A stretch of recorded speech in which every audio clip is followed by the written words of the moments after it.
Et salut à tous, c'est Amnez, j'espère que vous allez bien.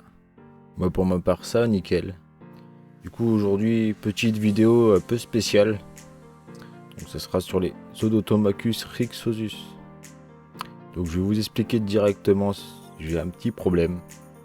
Ah, un petit problème, bon. Vous voyez un peu cette fourmi? Eh oui, elle est dans un état, ça fait mal au cœur. Et ben en fait, elle s'est auto-piquée. Donc elle s'est piquée elle-même avec son dard et voilà ce que ça fait quand ça arrive. Donc du coup, elle s'est piquée un peu mystérieusement, je pense. Elle a dû stresser au moment que j'ai arrosé les plantes. Et je sais pas pourquoi elle a fait ça. Ah voilà quoi. En tout cas, moi je pensais que c'était juste possible quand elle piquait un insecte. Si elle le ratait, qu'elle pouvait elle-même se piquer. Mais là, rien à voir avec un insecte, donc malheureusement, voilà quoi, cette petite fourmi est condamnée.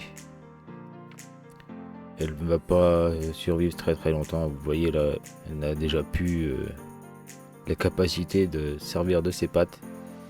Et ben voilà, c'est vraiment bien dommage hein, de perdre une ouvrière comme ça. C'est... Ah, ça fait mal au cœur hein, quand on la voit comme ça.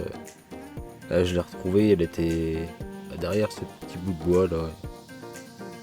Elle était un peu bizarre. Je me dis merde, qu'est-ce qui se passe? Du coup, je l'ai pris à la pince, je l'ai remis sur le petit bout de bois là et vous voyez. Hein. Donc voilà, c'est très très dommage, hein, franchement. Je ne pensais pas que ça ne pouvait arriver comme ça. Donc vous voyez, elle était juste là, derrière, là, c'est qu'il y a les feuilles. Et elle ne bougeait pas vraiment, elle était dans une position un peu bizarre. Donc je me suis dit, merde, c'est quoi? J'ai retiré un peu les feuilles, et je l'ai récupéré. Et là, vous voyez, elle a les pattes en l'air, elle n'arrive plus à les bouger. Elle peut même plus claquer les mandibules, elle peut plus rien faire. Vous allez voir après, elle va même tomber. Et d'une façon qui n'est pas contrôlée quoi. Et voilà, franchement, ça fait vraiment mal au cœur de perdre une ouvrière dans une fondation qui n'est pas aussi grande qu'une colonie. Donc oui, j'ai 15 ouvrières, donc maintenant je vais plus qu'en avoir 14, malheureusement. Et ça me fait vraiment chier, hein. Je vais pas vous le cacher, ça me fait vraiment chier. Regardez, hop, elle est tombée. Et là, elle reste à raccrocher en plus. Ça... Bien sûr, je vais l'aider. Hein. Je vais pas la laisser comme ça pendue. Hop, voilà, elle est pendue comme ça et là, elle peut plus rien faire.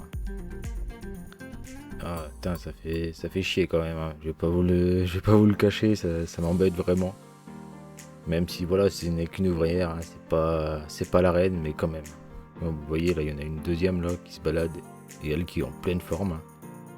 On peut voir qu'elle se sert très bien de ses pattes, il n'y a aucun souci pour elle. Voilà, elle se balade tranquillement. Comparé à l'autre, donc voilà, là je l'ai aidé, je l'ai repris à la pince pour la remettre sur ses pattes. Enfin, ses pattes pas très bien fonctionnelles, donc vous voyez, elle essaye d'ouvrir les mandibules, d'essayer de se déplacer, mais là, elle le sait elle-même, elle est condamnée quoi. Enfin, ça fait chier, mais c'est des choses qui malheureusement peuvent arriver dans la Myrmeco. Perdre des ouvrières, et là, c'est d'une façon bête en plus. Que on ne peut pas contrôler. Donc du coup maintenant ce que je vais faire quand je vais arroser, c'est que je vais déjà vérifier dans les plantes s'il n'y en a pas. Parce qu'au final j'asperge en toutes petites gouttelettes, donc toutes les plantes. Et je fais ça tous les matins et j'ai jamais eu de problème. Hein. D'habitude quand j'arrose, celles qui sont sous les plantes, elles se barrent dans le nid. Mais là, cette fois non. Celle-ci elle a dû avoir un coup de stress. Et bon, on peut voir la deuxième ouvrière qui va la voir, qui se demande un peu pourquoi elle est dans cet état. Ils sont en train de se toucher les antennes et tout, c'est mignon, mais voilà. Je pense qu'elle se rend compte que sa sœur va mourir, malheureusement. Donc du fait que je l'ai retrouvée comme ça, et elle avait l'aiguillon de sortie, donc je me suis dit voilà quoi. Là, je sais pas si vous allez voir sur l'image, mais il y a un petit truc qui s'est accroché sur l'aiguillon. On voit pas l'aiguillon, mais on voit un genre de petite boulette de substrat qui s'est accrochée sur son aiguillon. Du coup, on voit bien qu'il est sorti et elle n'arrive plus à la rentrer. Là, elle a les pattes paralysées. Et ben voilà, elle va mourir comme ça toute seule. Pauvre bête.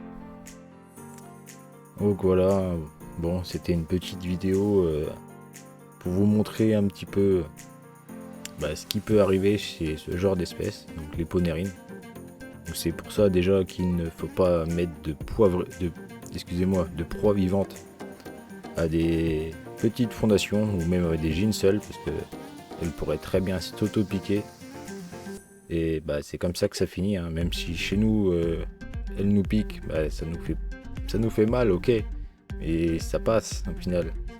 C'est un peu comme une piqûre de guêpe, on va dire, chez les Odotomachus. J'ai pas testé, hein, je testerai pas, mais c'est à peu près comme ça, quoi. C'est d'après ce que les gens disent.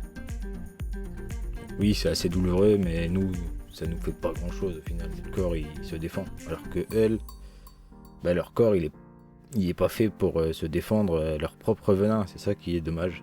C'est mal fait, mais c'est la vie, hein. Donc c'est tout, les amis. Moi, je vais vous laisser là-dessus. Donc n'hésitez pas à liker et à vous abonner si la vidéo vous a plu, puis si c'est pas déjà fait. Ça soutient la chaîne, hein, les amis. Donc n'hésitez pas. Et nous, on va se retrouver pour la prochaine vidéo. Donc ça sera jeudi. Et ciao, ciao tout le monde.